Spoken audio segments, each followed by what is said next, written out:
যা গরম পড়েছে, সেই গরমের মধ্যে যদি এই রকম আমদই হয়ে যায় ভাতের সাথে, তাহলে তো আর কোনো কথাই নেই।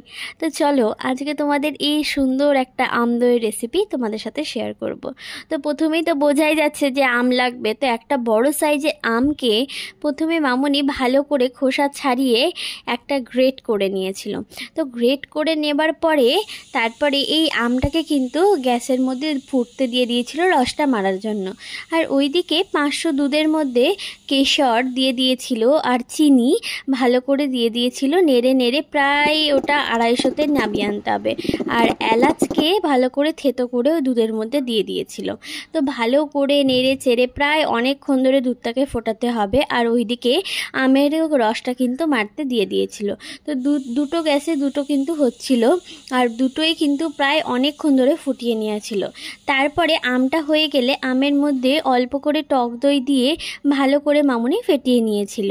আর বাদবাকি যেই টক দইটা ছিল সেটাকে ভালো করে ফেটিয়ে নিয়ে প্রথমে যেটাতে বসানো হবে, মানে এই ভাঁড়টাতে, এই ভাঁড়ের গায়ে ভালো করে টক দইটা লাগিয়ে নিয়েছিল। তারপরে বাদবাকি যেই টক দইটা ছিল সেটা দুধের মধ্যে দিয়ে ভালো করে ফেটিয়ে নিয়েছিল। পুরো দইটাই দিয়ে ভালো করে ফেটিয়ে নিয়েছিল।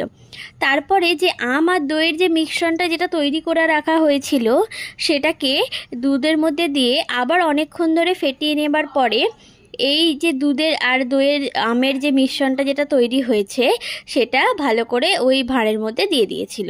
তারপরে একটা কড়া ভালো করে গরম করে এই দইটাকে ওর মধ্যে বসিয়ে ডবল করে চাপা দিয়ে রেখে দেওয়া হয়েছিল। তারপর পরের দিনকার 2 ঘন্টার জন্য ফ্রিজে ঢুকিয়ে দেওয়া হয়েছিল।